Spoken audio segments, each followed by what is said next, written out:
This is the beginning of Joseph and the hidden sacks of silver.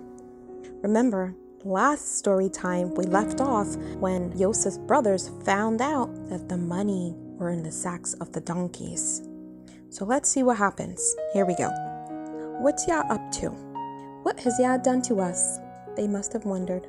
The sons of Yaakov couldn't help but wonder, and with good reason. After all, they couldn't forget what they had done to their little brother all those years ago.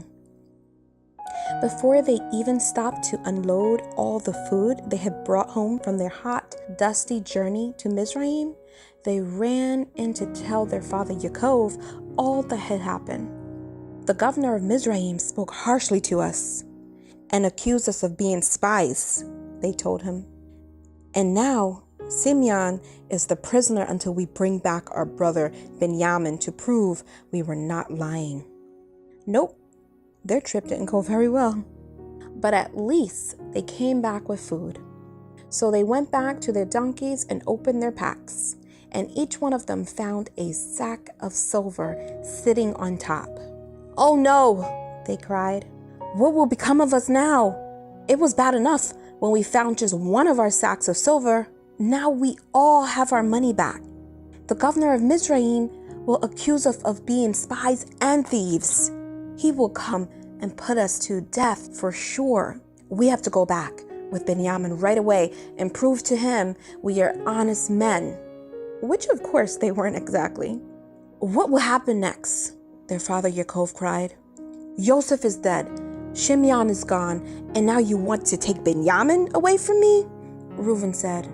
"Father, I promise over the lives of my 2 children that if you send Benjamin back with us, I will bring both Shimeon and Benjamin back to you." But Yaakov said, "No, I can't let you take Benjamin from me. If anything were to happen to him, I would die."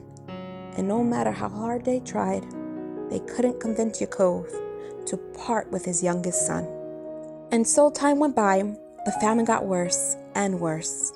And finally, they had eaten up all the grain they had bought from Mizraim, and they were hungry again. Finally, Yaakov said, "You must go back to Mizraim and buy us more food." "But father," Yehuda said, "we can't go unless we bring Benjamin with us. If we don't, when the governor sees us, he will throw us into prison, or worse." "Well, why did you even tell the governor you had a younger brother?" Yaakov moaned. "Father, if we don't go, we will all starve to death. Send Benjamin with me, and I promise I will bring him back. If we had gone sooner, we could have been there and back 2 times by now." Yaakov sighed. There was nothing else he could do. "All right, but do this.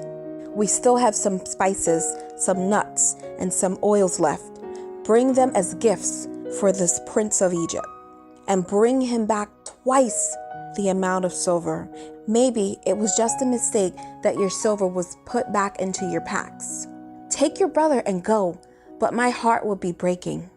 And so the brothers packed up their things and hurried back down to Mizraim. When they arrived, they took a deep breath and entered the magnificent court of the governor.